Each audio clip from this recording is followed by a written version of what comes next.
Nestled between the 10th and 20th blocks of First Avenue in Cedar Rapids, Iowa, lies the First Avenue Uptown College District. 40 businesses and organizations have joined together to create a nonprofit organization to enhance safety and security while promoting a retail environment for the Cedar Rapids community. If you talk to anybody and said, you know what, I've got the second busiest street in the state, I've got 2 colleges within 10 blocks of each other, okay, and I've probably got the worst scenario you could ever imagine. We're exactly the opposite of every other scenario in the country. And so why is that? It shouldn't be that way, and we need to turn that around. And it's all doable. And one of our biggest hurdles is the safety security. And once we get over that hump, then everything else will start to fall into place. You know, there have been guns and bullets and arson, death threats, drugs, stolen goods, broken windows. I mean, you name it, and I've dealt with it.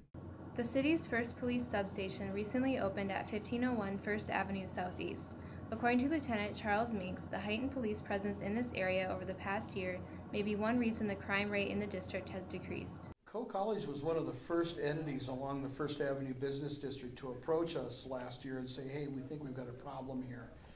And it's clearer to me now than it was in the beginning when they first approached me, because we weren't immediately seeing the same pattern that you guys were. We had no idea that it had gotten that bad towards your distinct population. But yet, if it's happening in this area, then anybody in this area could be in danger. So we need to address this neighborhood-wide. We have a vested interest in wanting to make sure this area is safe and secure as possible for our current students, faculty, staff, as well as for future students, prospective students.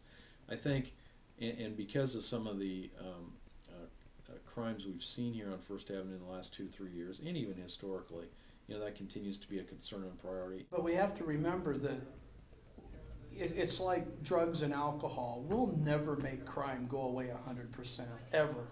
We just have to do what we can to reduce the worst of it as much as we can.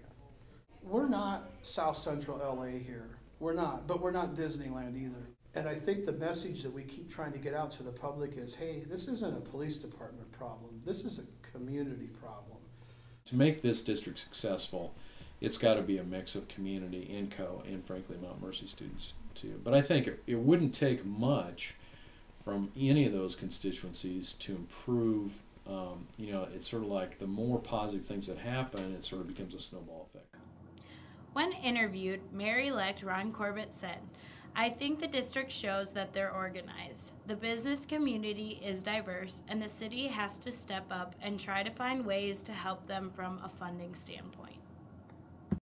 People drive through our district as fast as they can, and you know, it's kind of sad. So we've got a huge issue we've got to fix, but we have the core pieces in place. When you think about what can be done in that district, it's exciting.